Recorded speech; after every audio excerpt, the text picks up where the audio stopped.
So I'm Jonathan Cohn. In one of my many hats, I'm the communications director for Young Democrats of Massachusetts. And we're thinking about ways that we can take advantage of live streaming and kind of connecting with people while we all can't be in the same room together.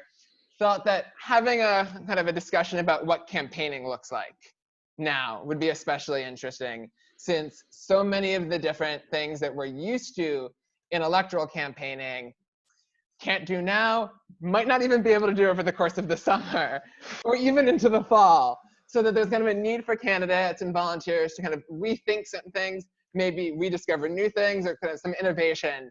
And thought that the two great people to talk to would be Jordan Berg Powers from Mass Alliance and Nina Liang from Emerge. Can I have Mark, my co-host, quickly introduce himself, and then Jordan and Nina. And then after that, Nina and Jordan, introduce yourselves and tell us a little bit about your organizations. Sure, yeah. So my name's Mark Lanigan. I'm technical director for Young Dems, and so I'm going to be helping John here. So thank you so much for being here. Do you want to? Sure. Hi, everyone. My name is Nina Liang, and I'm the executive director for Emerge Massachusetts. Thank you, Jonathan and Mark, for having us here today. We are one of 26 different states that operate under the national organization of Emerge, and we train democratic self-identified women to run for office across all levels of government. So my name's Jordan Berg Powers. I'm executive director of Mass Alliance. Mass Alliance is a coalition of 27 progressive political organizations. We work to support the progressive community through education, through training, support for our member organizations like these conversations. We're proud that the Young Democrats are one of our members. And also through our PAC, we occasionally endorse in municipal elections and state rep and state senate. And I'm proud to be here with Nina, because not only is she amazing, but Emerge is an absolutely incredible organization and one that we're proud to be able to work with when we can. Awesome. So here's a good, quick starting question. So one thing that we know is that if it takes a long time to get people to actually run for office in the first place. So if there are people listening to this call who are, let's say, kind of young progressive people, especially if they're kind of women, people of color who aren't represented in the political space, give a short pitch for why they should consider running for office. Yeah, if I can do it, you guys all can. No, in all honesty, I mean, look, I think that, we are very lucky to be in this space and work with this organization here at Emerge, because it's not just about, I think, the challenges you face internally. It's about those challenges sort of externally that are put upon you as well when you do want to step out and run for office. And, in the time that I've been here at Emerge for the last year and a half, and Jordan mentioned it, and I do appreciate this partnership, it really does mean a lot when you have like-minded people around you to really push you through those sort of negative feelings with imposter syndrome. Why me? Why should I do it? I mean, I ran for office back in 2015, and I remember when I first thought to do so for a very long time. I was like, I've barely ever voted in my life. I don't really understand the political world. How can I possibly make that difference? And then, it really did take, again, those kinds of partnerships and those people around you to really get you past those sort of internal fears to realize, and recognize that you can do it. If you're active in your community, if you're passionate about these subjects and these topics, you're well versed in them, you're educated in them. Again, why not you? So back to your original question, yes, you should absolutely do it. Again, if you are even remotely active and you're passionate about your community, again, why not, right? Why not you? Mm-hmm. Yeah, I just want to add on to that because that's 100% correct. Although I will say that you are wrong to think that just because Nina's amazing, so you may also be amazing, but you should not sell yourself short. It is not first-time candidates winning is not at all common, so you should definitely pat yourself on the back. So I guess I'd say there's lots of reasons.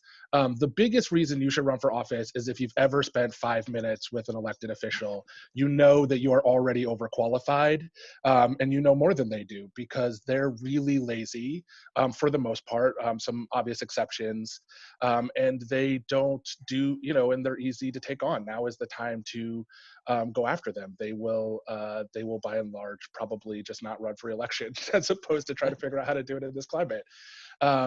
No, in all seriousness, I think that there are lots of reasons to run for office. The biggest one is that when our voices aren't at the table, our outlook, our impact, the ways in which our lived experiences frame how we think about the world are left out of that.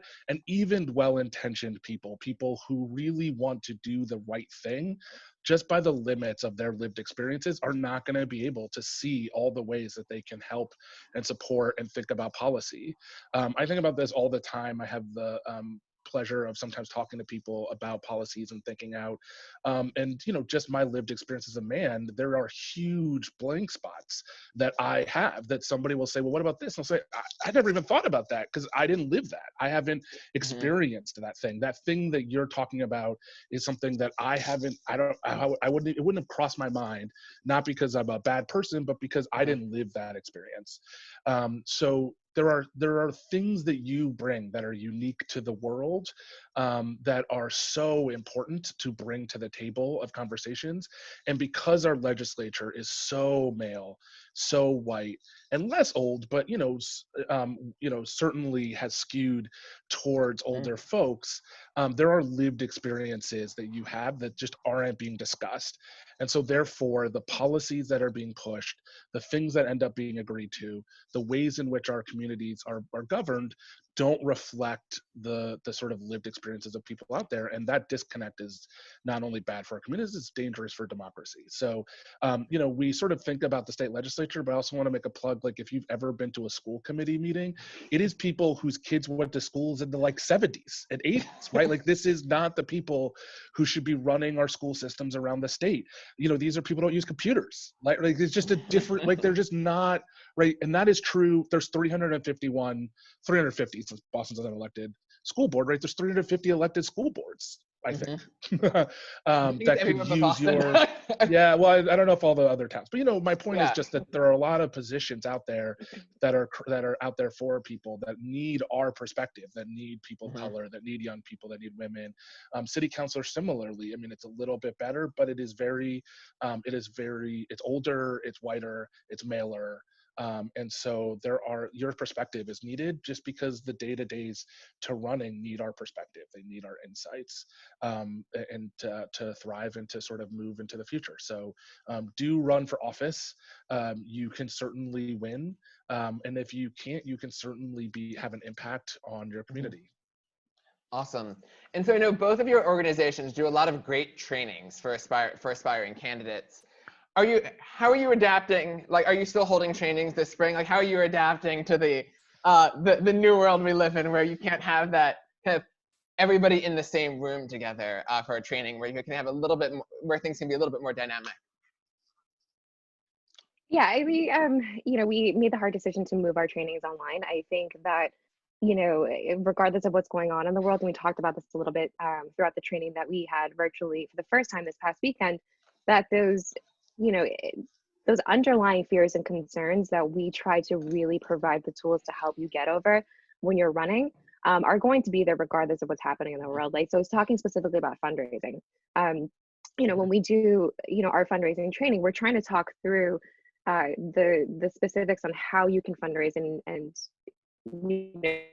how you create your call list and how you actually write your scripts and how you track those and thank you letters and everything from soup to nuts. And those things need to get done regardless if there's a pandemic, regardless of there's a crazy storm that's happening, or whatever is happening in the world. You do have these internal fears that will continue to come up when you're trying to make fundraising calls, when you're trying to put together your money list, right? So it's really important for us, because our training really is the 101 from how you pull papers, to how you get signatures, to how you submit them, to how you get volunteers, to how you fundraise, to how you put together a field plan, doing GOTV weekend. We do everything with a campaign 101. And again, those fundamental tools need to be there for you and for your campaign, regardless of what's happening in the world. And so we really want to make sure that we're continuing to do that and offer that programming for folks.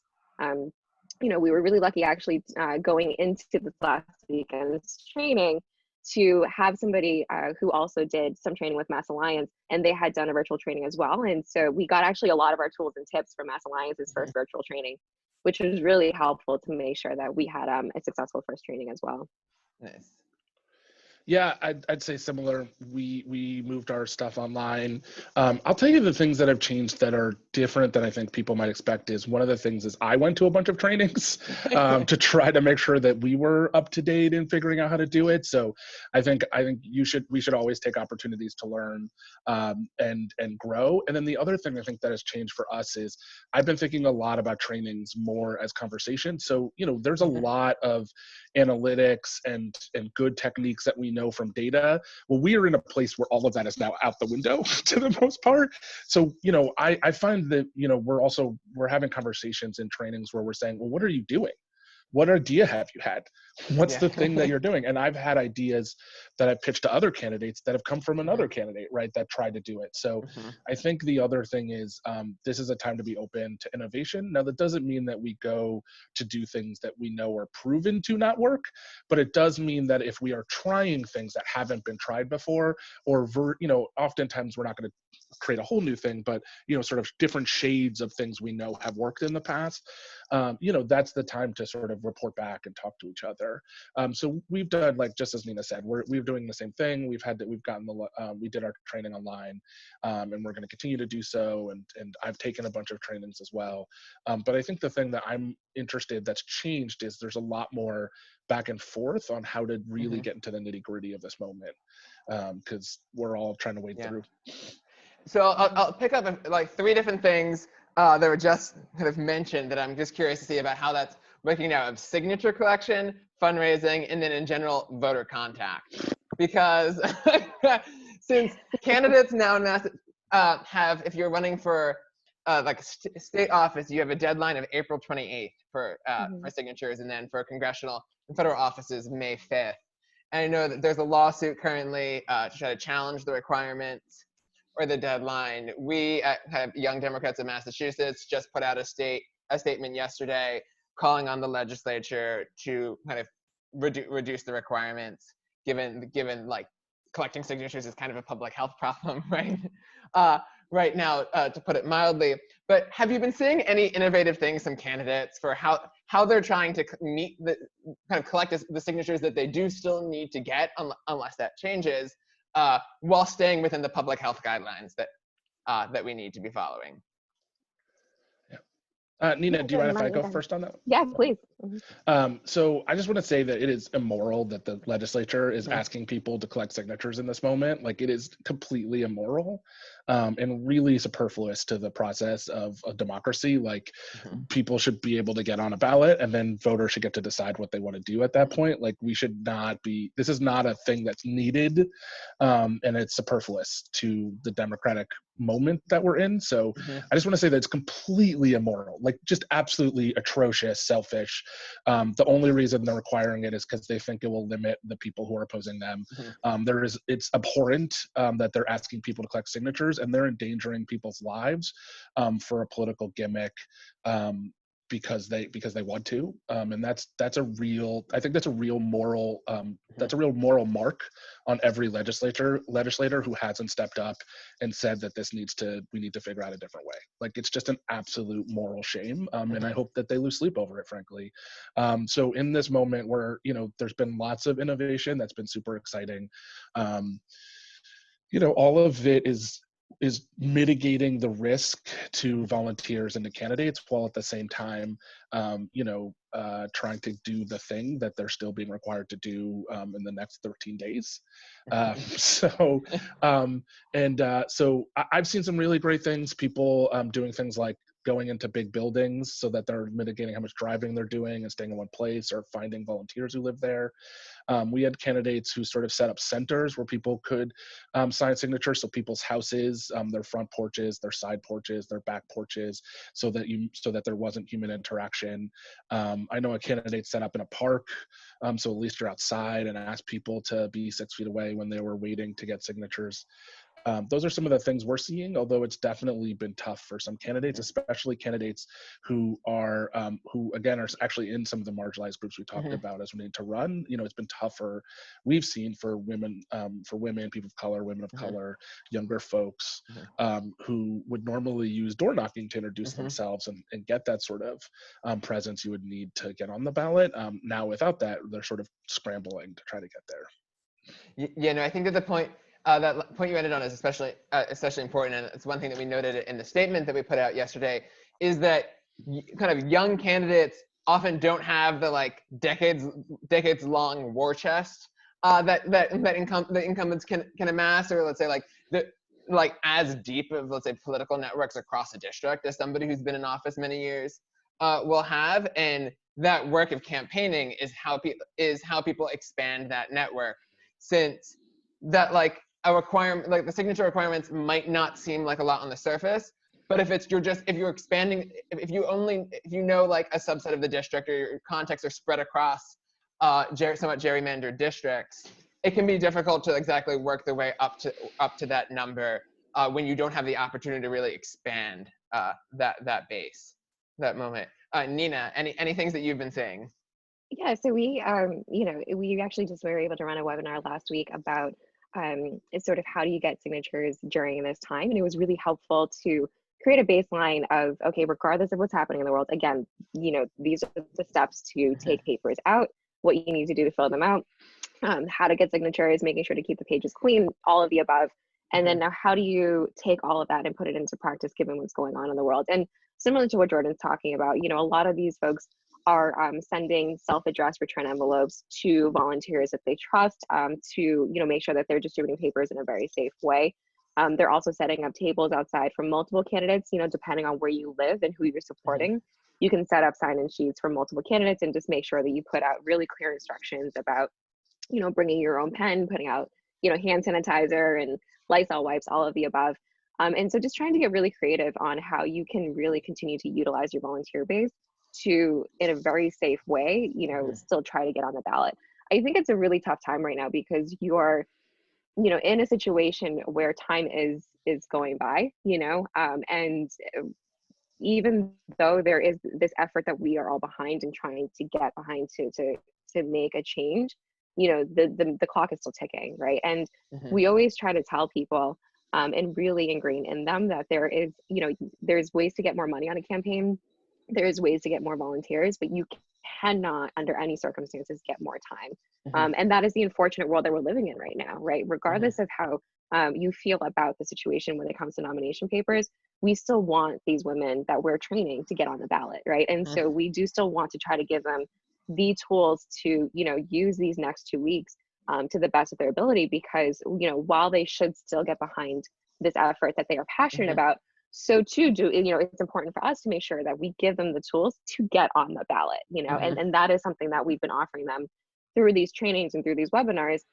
At the end of the day, I wish that we could do more through this organization, but at its core, this organization does what it does best, which is training democratic self-identified women, so part of that effort is, okay, yes, there is this bigger issue at hand that we all need to discuss and we all need to be a part of.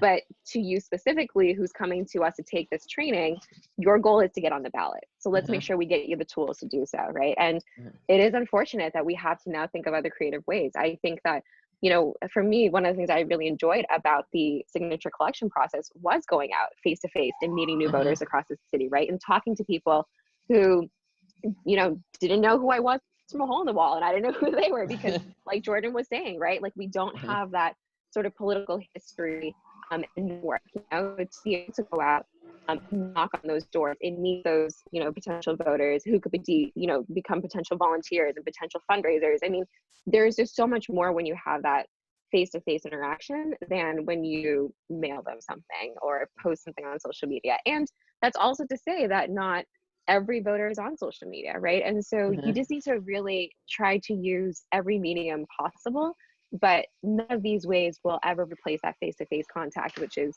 I think the biggest thing that we're facing right now. And so, which is a great point. And a little while ago, the issue of fundraising came up, and that's one thing that I know I've been curious about. I'll give you props for having, because of training people on that, because I know most people always get, let's say, antsy or hesitant about having to ask other people for money. One thing I've often said is that the #1 reason why people don't donate to you is that you haven't asked them, which is something that's always good for candidates to keep in mind. But I'm curious, what have you been hearing about candidates about asking, like, are people more willing to donate now than they were before, less willing, or is it really just the same thing and you're doing the same work as before? I will ask you, if you think about it, how many fundraising emails have you gotten in the last week? I get constant ones all the time. Yeah, so I think this is, that sort of, Mm-hmm. again, the line that you have to think about, right? Which is, at its core, I think that folks will constantly have, these innate fears of picking up the phone and saying, hey, could you invest $10 Mm-hmm. in me? And to make that ask is really intimidating. And so, again, through our training, we try to help people to get past that, right? And to really create their fundraising list. And those lists could be people who are really close to you, right? I'm talking about people who, are your partners and are your parents or are your kids that you can call and say, you know what, I just need to raise $10 right now. Can you just help me hit my goal?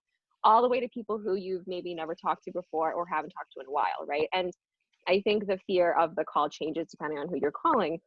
So we still want people to have the tools to overcome those challenges and those hurdles. But as far as using those tactics right now, that is a huge hurdle that people are trying to get past. And even with us, right? And I'm sure Jordan can elaborate on that a little bit as well.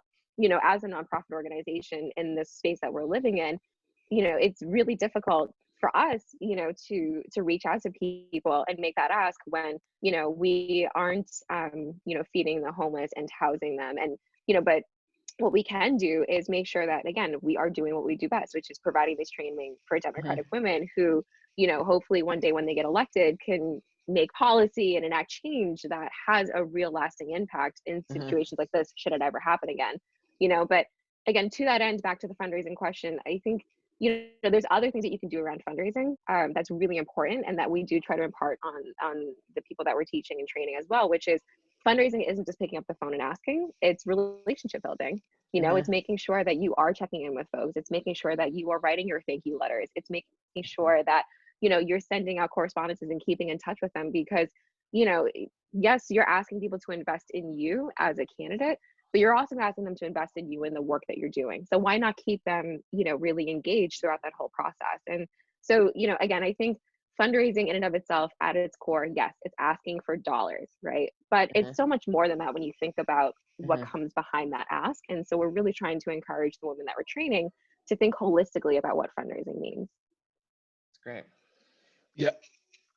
Yeah, no, I think she nailed it. I think the only thing I would add to it is I am encouraging people to try things, and then build in time to be human in this moment. So, I was on a meeting, and we were on a Zoom call, so it's a Zoom like meet and greet sort of thing. Yeah. And the first 20 minutes we just did a go around of like, how are you? Like, how's it going? How's your family? Is everyone okay? And then we probably did another 10 minutes of just like, small talk, but like people just sort of trying to relax, right? And so then there were drinks with each other. So then people had to like go get their drink and make sure they're situated. It was like 40 minutes before we got into the vet, right? So you just have to build that in, just know that like everybody, it's okay to move and do things in this moment. It's okay. People understand that like things still need to happen, but just build in that time that it's going to take for people to just, because it is a lot. It's a lot for all of us. It's a human tragedy out there. So you just have to plan accordingly. I've been encouraging our folks to just be authentic in the moment. Don't try to pretend that this thing isn't happening, or that like you yourself might not be struggling or things are happening. Like lean into the honesty, into the authenticity, into the vulnerability in this moment. As just to echo what Nina said, it's about a relationship. So the more that you can be fully present in that and just be relatively honest, like you don't want to be like, I'm drowning, we don't have enough money, but you could say like, I think we're all worried about this moment and trying to figure out how to get by. That's why I need you to invest right now, right? Like you can really be authentic in this moment and just give people space. and if somebody says like now's not a good time, like I'm worried, like, okay, right? Like you just have to accept that there are people who might donate normally who just aren't.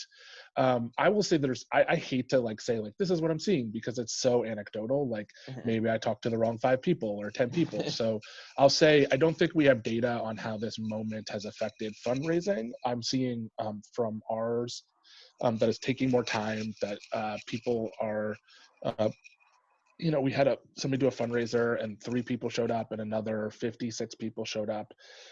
So it was uneven anecdotally, I guess I'd say, in terms of success. And I think you just try. Like I'm encouraging our folks to do more content, not less, more relationships, to Nina's point, not less. And just lean into it. Don't like try to pretend that you're just like, oh, things are, like, no, like we're all in this. The one thing on like the virtual house parties, one that I attended a few weeks ago, one like benefit of it being virtual was the fact that people that I know would not have come to the actual physical location at the event, like participated because like they didn't have to drive an hour there. And that in a way can be, I think, something for candidates to think creatively about, that if you are dealing with something that's slightly, let's say, deterritorialized, how can you use that to your advantage to bring the people who might not have actually shown up to something in person but are still interested in learning about your campaign? And I think that human element of kind of like the virtual house parties, it really matters to people when that human contact is not nearly as frequent as people are used to. Yeah, and I think too, like to your point, Jonathan, when you look at these sort of like new successful results from these new tactics that we're forced to implement, I mean, it is something to be said to say, okay, well, what can we take away from this to really sort of keep in our back pocket in the future, when we're hopefully very soon out of this. If they are successful, they could be tools and tactics that we can implement moving forward. I mean, why not, And so I think it's another interesting way to look at that and see like, okay, house parties been blown up and it's been working well, and it encourages people from, all different parts of the state to come and participate in something. Why not hang on to that as an opportunity that we can use for future fundraising events, And then one thing to the point of voter contact, which is the main thing, is that as somebody who's used to canvassing quite a lot throughout the summer and into the fall, and kind of given that my recommendation to candidates is always that like you need to be able to do multiple passes, or even let's say like 10 passes through a district. How are you seeing people adapt, given knowing that you definitely can't be not going door to door now, and you may not even be able to go door to door before the September 1st primary or the November general election?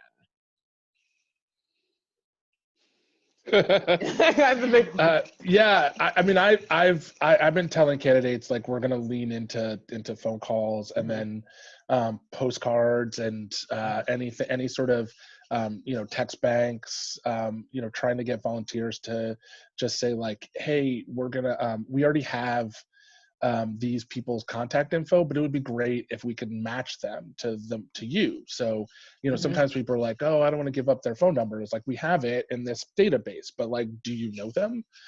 So that's a way to get some names and say like, hey, can we say that you said to call them, or that can you text them, right? So I think create like, relational fundraising has always been a thing that's sort of something we've wanted to do, but it's been hard to implement. But try to lean in more into that. I've been encouraging candidates to think of social media as not just Facebook, but like, can I buy an ad on Hulu? Can I buy an ad in CNN Politics? I don't play Candy Crush, but apparently it's like more watched videos on Candy Crush than any other phone-based advertising. At least that's what they pitched us. Buy an ad on Animal Crossing. Yeah, right. Whatever it is, yeah. Animal Crossing's blowing up right now. Okay. Yeah. So no, but I mean, it's super cheap, and other states. When I go to other states, I'll see. As I'm in Pennsylvania, I played. I play a game where there's an ad, and there was an ad for candidates, and then I came back to Massachusetts, and there wasn't. And like, so it's an empty space right now for Massachusetts. So I'm encouraging candidates to think creatively about those things, about where they can be, but it's gonna be really tough. Yeah, I agree. And I think that, given the last week and a half or so, those tactics like Jordan was talking about, right? Like that's what people have to do right now because that's the world that we live in. But even 2 weeks ago, 2.5 weeks ago, maybe, you know, there were conversations about people still feeling comfortable going to doors and leaving, you know, cards with information about their campaign, as well as its information in general about COVID-19. You know, again, 2.5 weeks ago, that was okay, but fast forward another 2 weeks, and that is severely frowned upon now, right? And so we are looking at other tactics like, again, postcards and phone calls, dear friend cards, you know, mailers, taking out ads with local newspapers, you know, who are still doing print or doing things online and posting online. You know, we're encouraging a lot of that as well.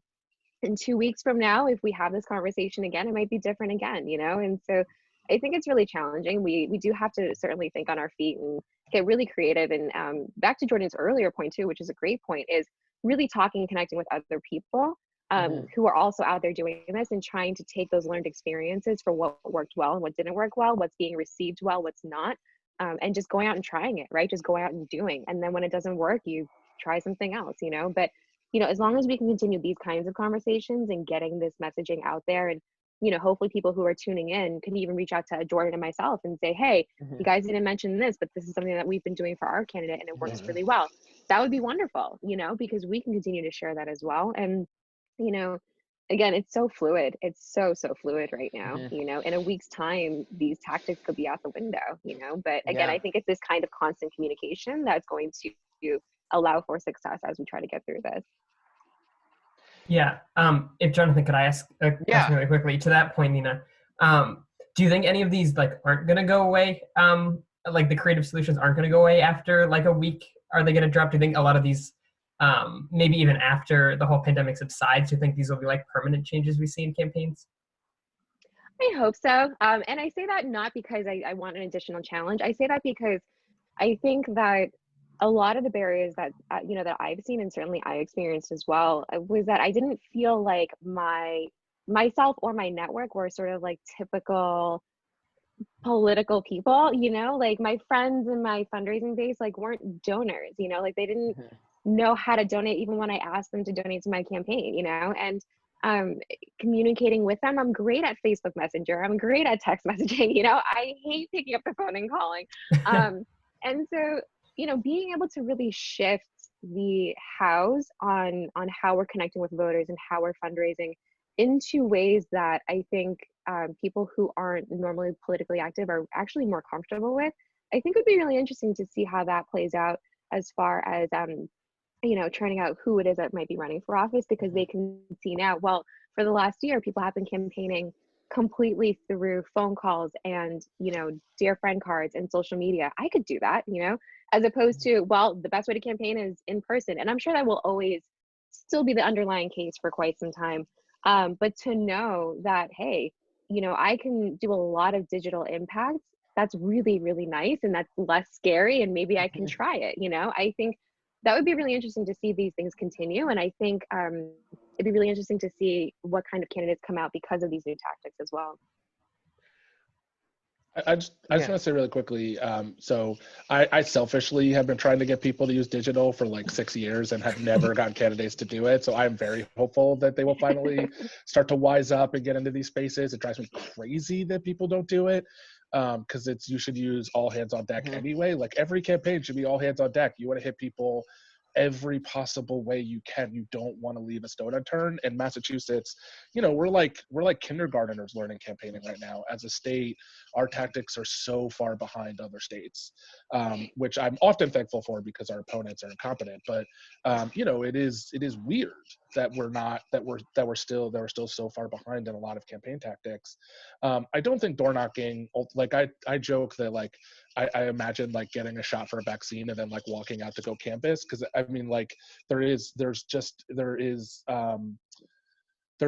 no substitute right now because of the ways in which social media,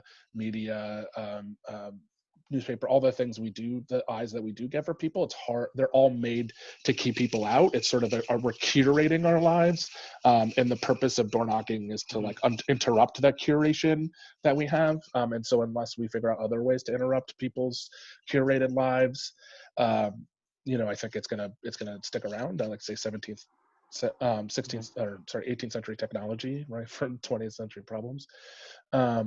But I just want to echo what Nina said. Like, I think these are the things we probably should have been doing anyway, and weren't. And if we're innovating, if this, good, crises like these often lead to innovation, and they are innovations that we should keep, because we should be always thinking creatively about how to talk to people we want to talk to that we may not otherwise get another way to talk to them. And my guess is that especially experimenting with digital is probably useful for reaching young voters, especially. I can just say that, like, I know that the Ayanna Pressley campaign 2 years ago did a lot with digital, and I'm guessing that helped to boost, because I live near all the colleges. It's weirdly empty now with all the students having been kicked out, but like in the Fenway with nearby Northeastern and Berkeley, not too far from Boston University. And I remember seeing at a lot of the college-heavy precincts, turnout was way up for that race, and it was areas that were heavily for Ayanna Pressley as well. And I know that she had done a lot of targeted kind of, let's say, digital work. And I'd be curious kind of your thoughts about creative, kind of, and different creative uses of that, especially for targeting populations that you can't canvass college students as easily if they live in dorms, that you can't get into unless you're having, let's say, like other students canvassing them. So anything creative that you've been seeing there, or as candidates experiment more with video? Yeah, I think to Jordan's point though, like, her team found other ways to communicate, and at the end of the day, that's the goal of your campaign, right? Is to communicate with voters and to connect with voters and to touch voters and to tell them why they should vote for you, right? And so whether that's through fundraising or fundraising events or door knocking, or social media ads, right? Or doing things like this, like Facebook Live. I mean, we have all of these tools at our fingertips. We have Facebook, we have Zoom, we have House Party, we have all these new things that are coming out now that people are doing everything through video conferencing. We have Twitter, we have Instagram. I mean, it's a plethora of platforms that we can use to connect with people who maybe are registered voters because they registered when they turned 18, but never felt connected to somebody who was an elected official or to somebody who was running for office. I think it's this sort of chicken or the egg question, right? It's, do you wait for them to get really active and come out and vote before you pay attention to that base? Or do you say, I'm going to come and engage you because you are my base and you matter to me, and now you're going to be more engaged because somebody's engaging you, right? And so I think with what Jordan was saying earlier, right, like finding new ways to connect with people in non-traditional campaign ways, I feel personally, that's what really turned out a lot of new voters in that race, right? Is because you found new ways to engage people. You didn't wait for them to come and raise their hand and say, I'm an engaged voter, pay attention to me. The team reached out to them and said, no, I want to engage you. I want to pull you into this process, and I want to hear what your thoughts are. I want to hear your voice. And so I think that, again, back to, using these new tactics, that's really important, right? To reach people who aren't otherwise engaged in this process. Yeah, so Ayanna had an expensive social media company that's very innovative and amazing. And one of the things that they did was they were heavy on digital, heavy on videos. And then what they were doing is they were analyzing the types of people who were liking those posts. And then they were adding those people to door knocking. Oh, interesting. So what they were doing is they were marrying sort of the newer technologies to some of the traditional technologies and letting them talk to each other, which is, again, some of this higher level stuff. It's not like one sits here and one sits there. It's like, how can we use our core tactics to do other things like good messaging, right? They still were disciplined on messaging. They still, they did a poll, they stuck to it. They did all the things you want to do traditionally, but then they use these new technologies to better inform and make better decisions. So, the way to think about it is things win with good information, and they used the technology to give them information to make better decisions on how to sort of target, turn out, think about how to where there were opportunities where otherwise you might not appear to be. So I think it's important because I think sometimes people try things and then they get wedded to it, and it's not like that. It's like you want to try things and be honest with yourself. Like, what did I learn? Not like, let's do this thing, I love it. No, like, okay, like, what did I learn from this thing, and how can I implement it in a thoughtful, systematic way? So try things, fail at things. Certainly now is a good time to fail at things, try it and fail, and learn, and then but don't just, one of the things I see a lot of campaigns, because they're so, campaigning is this weird thing. It's an emotional thing, right? It's about you, but it's not about you. You're on the ballot, but it's not, it's actually about the voters. Like, it's a weird emotional dance. And so people just sort of they want to do something and then they're emotional about it. Like, I tried this thing and somebody liked it, so I'm going to do, no, you need to be honest. Okay, did this work? How well did it work? Could it have worked better? And use that to make good decisions to inform what you're doing. So I think that there's a lot of really interesting things happening, especially if you plug into this around the country, that people are trying to make sure that they're sort of having all these things work together, rather than thinking of them as I'm gonna do this, and then I'm gonna do this, and then I'm gonna do this, and I'm gonna do this, right? Since I know that, Jordan, you've talked about kind of engaging with organizations in other states and Emerge as part of a national organization, are there any creative things that you've seen candidates do in other states that people have yet to do here? And you could even answer that if that's in campaigning in general, not just campaigning now. What states are way ahead of us in thinking and kind of experimentation and thinking creatively with what campaigning looks like in the year 2020? I have so many of these. I just want to start listing them. Everything from targeting cell phones of people, targeting individual donors. Individual donors, individual voters that they think by cell phone, to advertising, to I'm seeing folks, in game, on ads. There's a 15-second block, a local 15-second block on CNN. Andy Vargas is the only person I've ever seen use that block, but he used it very well. Facebook Live, Instagram Live. These are things that are mainstays of most states that are just barely used here in Massachusetts. And studies have shown that they are the most effective way to communicate with voters. We think of it as oh, it's just young people. No. Nanny, all the grandparents, those parents, they are watching Facebook Lives. We are finding that is the bang for that buck is really high. And in fact, the less it looks like you've packaged it and more like you're a real person, the better those do. And then just the basics, most places here don't poll. That would be like an Ashanda in just about every other state. Online, the marrying of phone or traditional polling with online surveys, message testing. We don't share data back with each other. So, a state runs for, somebody runs for office and wins or loses. In most states, you hand that to the next candidate. Who does that here? No one. And where I'm from in Pennsylvania, that's what we used to, back when I was on Vote Builder 2.0, that was something you did back then. You just handed the data. You were we lost, good luck. These are the people we talked to, right? That was just what you did. There's so many things that we don't do here.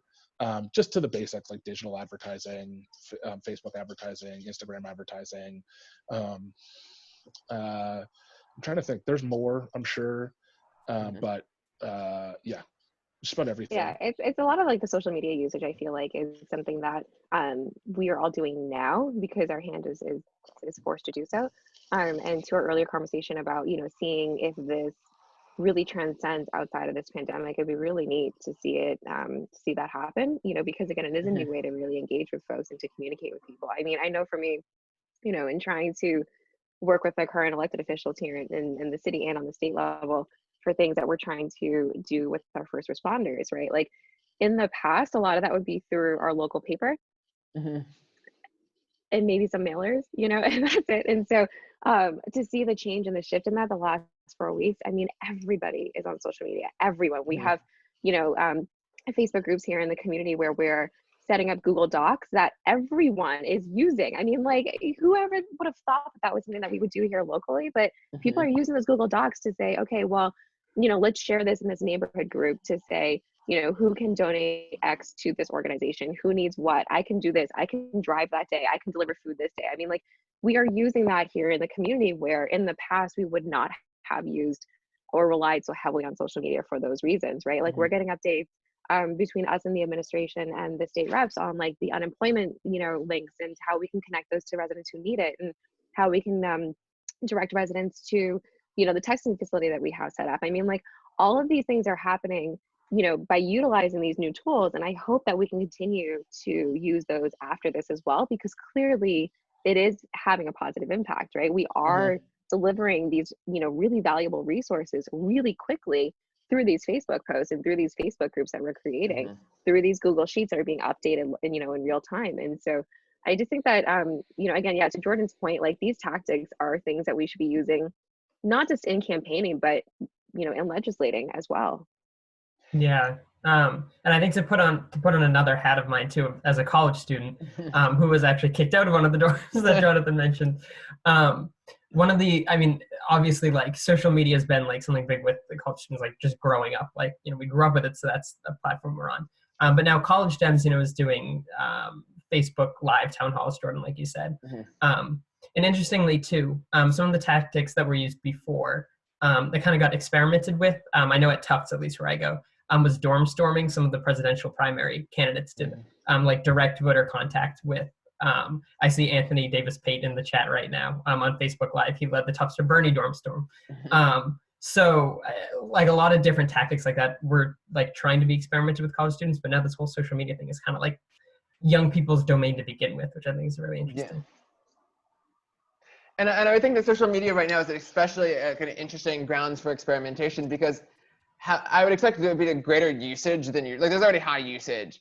But as people don't have the ability to have their in-person social networks in the same way, you can still get that type of kind of a at least somewhat personal interaction that you can get on social media, and that connection that candidates really should tap into.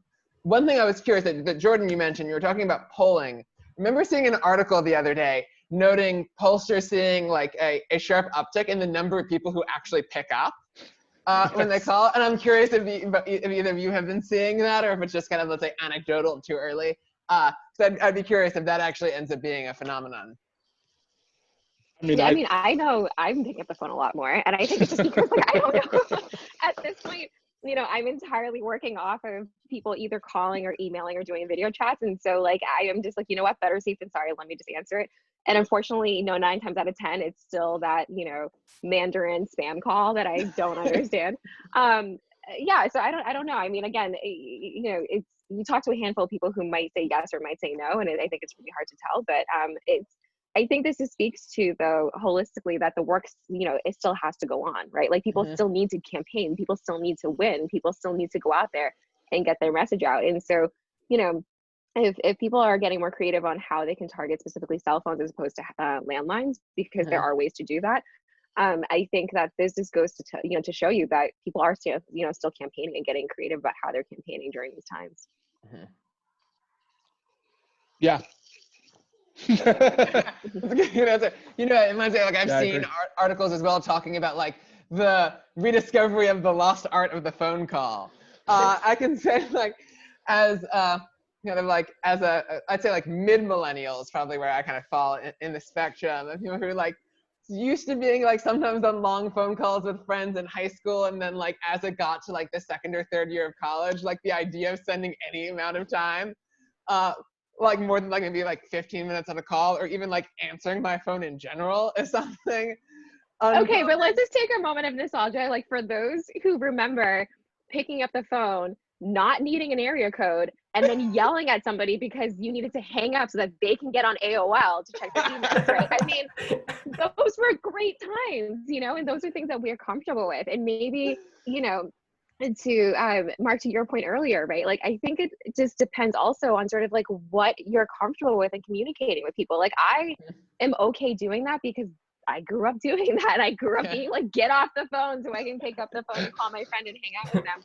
And my partner's kids these days, they can do this. This is how they communicate. They don't text, they snap, they use Snapchat. Like, it's just, but I'm comfortable with text, and they're not. They see texting as outdated, and so I just think it's interesting to see, like, at the end of the day, again, we need to make sure we're communicating our message, or campaigns are communicating their message, right? And you have to think about what tools and tactics people are the most comfortable with, right? Is it impossible for different groups of folks to use the tools that they're not comfortable with? Of course not. You know, I mean, we did Easter the other day with my partner's parents who are in their 70s, and they got on, you know, they hang out and we were all having a great time and there were no issues, right? So it's not impossible, you know, for people to sort of cross over tactics that they're not used to. I just think that it's about, you know, again, trying and seeing what works, and what doesn't work, you sort of move on, right? But the not trying is not going to be good. Like, you can't sort of let the perfect be the enemy of the good here, you know? So whether it's going on Facebook or picking up the phone and starting to call more people because you're picking up more, or sticking to texting or to Snapchat or TikTok. I haven't gotten on TikTok yet. I can't do it. I can't bring myself to do it. But, you know, whatever these tactics are, if they are available to you, why not try them, you know? It reminds me, just quickly, and then Jordan, it reminds me as well, when doing like volunteer recruitment in the past, the art of figuring out with any given person, are they more likely to respond if you call them, text them, Facebook message them, Twitter direct message them, email them, because it's going to be something different for every person. And you just have to figure out which one that is. Yeah. I just want to say also, like, this is why we encourage people to do postcards and mail, because like, how many young people are getting mail? You know, they're going to be like, what the hell is it? Mail? You know, they're going to read it because they're going to be like, what is this thing?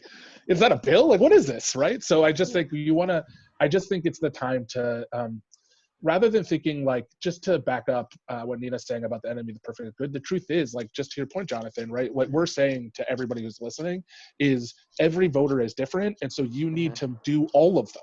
You're not going to find one way to hit voters. We know door knocking is the most effective way, but it's not going to get everybody. So the more tactics you have that you're doing good, that you're doing well, the better off you're going to be. I think where campaigns go wrong is they either try to do, get worried and don't do anything. So they don't do enough. There's like not enough campaign activity, or they put all their money into like things that are maybe marginally working and don't do fundamentals well. And so like the key is to get a mixture of things while not sort of like wasting your money, right? Like if you raise like $35,000 and you spent $30,000 on Facebook ads, like you've done it wrong. Right, like that's not the way, which is a true story of somebody did, and I was like, "What are you doing?" Right? Can we do like a sidebar for that one? Yeah, we'll do a sidebar chat about that one. It was a disaster.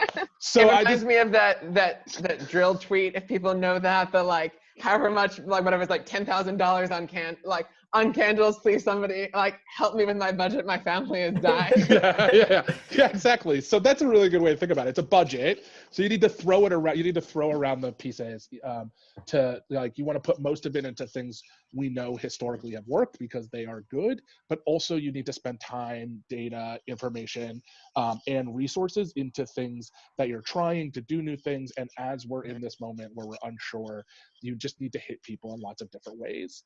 And I also think about it like this, like we spend money so that we don't then have to spend a ton of time there sometimes. So if you're spending money on Facebook ads, think about, are there other things I could do with my time that maybe aren't those? Maybe I'm doing some more phone calls, other things, right? Like don't buy ads on Facebook and then spend all your time on Facebook, right? Like you want to spread it around so that your money and your time and your valuable time, which you don't have enough of, and your volunteers' times are all being, you know, sort of out there doing work for you. So that's also the way to think about it, because you don't like, I get excited about all the new things that are out there and all the different ways we can be creative, but I also want people to, like, there are fundamentals. We know that phone calling is still going to be the most effective right now. We know mail is going to be critical, maybe more critical than ever. So you need to raise money to send mail at some point, right? Like, so there are some fundamentals that we still know work, so do those, but then also think about, are there other things?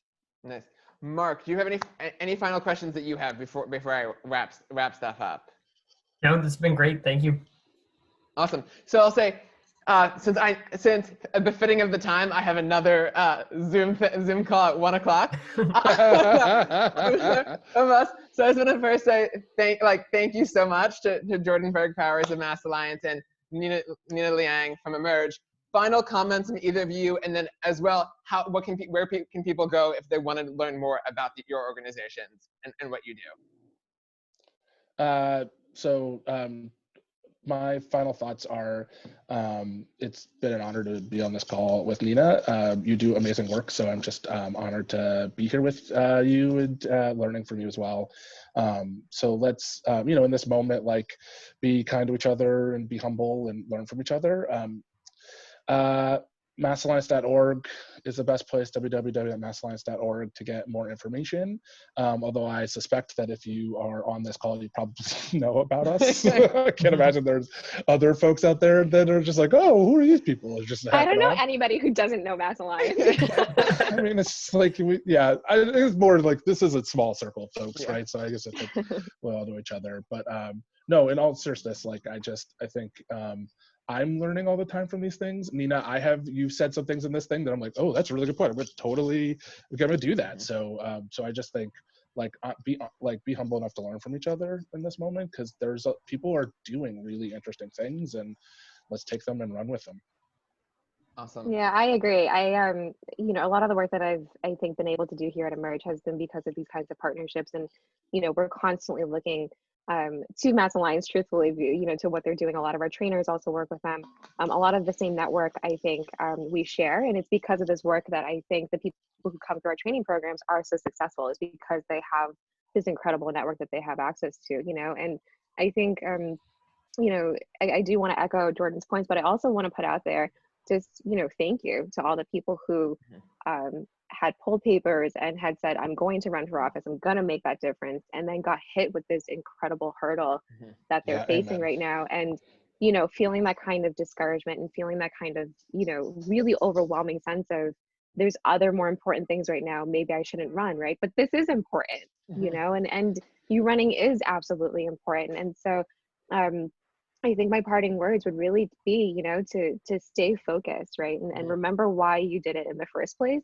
And understand that it is important that you continue this work and that you do this. And please know, between Jordan and Mass Alliance and me at Emerge Massachusetts, that you have a wealth of resources just with these two organizations. You also have resources, obviously, with Jonathan and Mark at the Young Dems. And so I would encourage people to, to really understand you're not alone. You're not the only one going through this. And I would hope that you keep forging ahead, with what you set out to do. So if folks want to find out more about our training that we're still offering now, they can go to emergema.org, and on there they'll be able to find the 3 different sets of trainings that we offer for Democratic women. Awesome. I think that was a great point about how, like, although it may be, let's say, more difficult times this year, it's also, like, more important than ever that a lot of new people do start running, as we see, like, kind of the need for greater action at all levels, and as the kind of crisis does expose some of, like, the underlying problems with the system as a whole. So I just want to thank you both so much. Thank you, Mark, for your help here, and thank you, Jordan and Nina, for joining.